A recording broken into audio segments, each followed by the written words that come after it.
Tadi kita sudah punya berapa bukti saudara? 3 ya? Saya tambah boleh? Oke yuk, kita lompat yuk. Satu ini, kitab 2 Samuel. Pasal yang ke-8, pindah kitab ya saudara.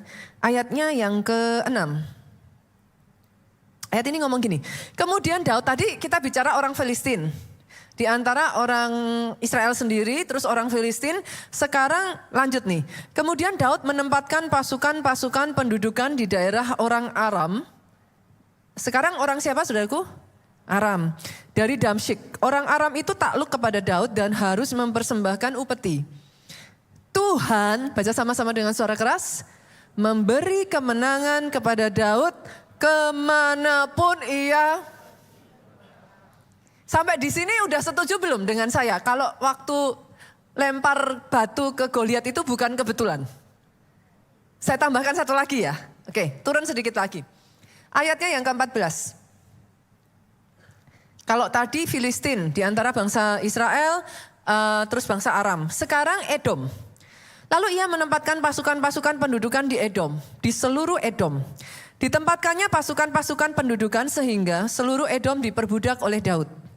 Tuhan, sekali lagi dengan suara keras, memberi kemenangan kepada Daud. Seal ya, fix ya.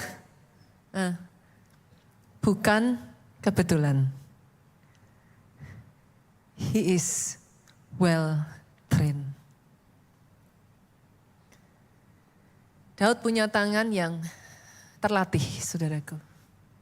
Dan karena itulah kemanapun dia pergi, again and again, penyertaan Tuhan itu membuat kemenangan demi kemenangan.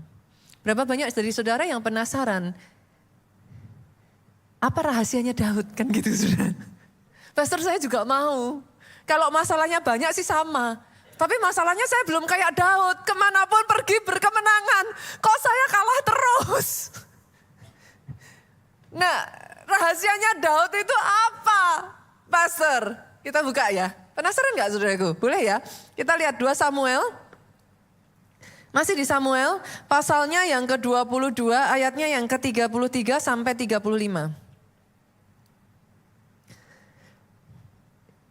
Daud ngomong gini saudara. Inside di dalam 3 ayat ini ada rahasia Daud. Allah, dia memulai dengan ngomong gini. Allah, Tuhan, Dialah yang menjadi tempat pengungsianku yang kuat. Sampai di situ dulu. Saya tanya saudara. Karena ayat itu menulis bahwa Daud selalu menang, maka saudara berpikir bahwa Daud selalu menang. Ada enggak orang yang menang yang ngungsi? Oke, point of view-nya ya saudara. Coba nih saya tanya nih. Menurut saudara kalau orang sampai dibuat ngungsi itu happy atau for like a bad thing? Happen? Bad thing ya.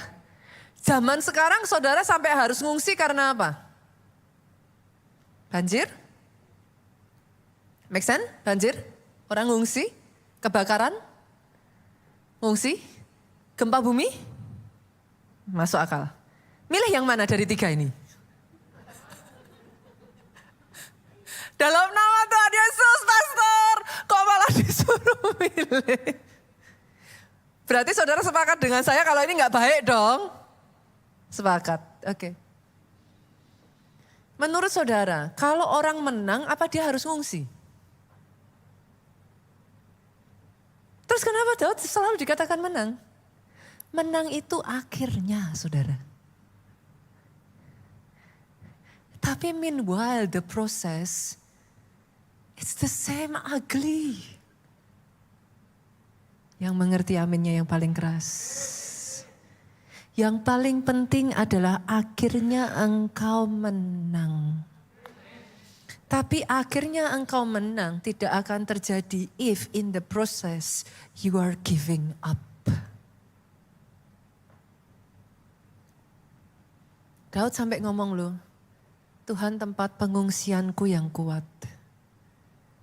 Tahukah saudara justru di momen-momen semua masalah itu tidak berhenti. Kita tahu kok saudara, constantly Daud ada dalam pelarian dari kejaran Saul.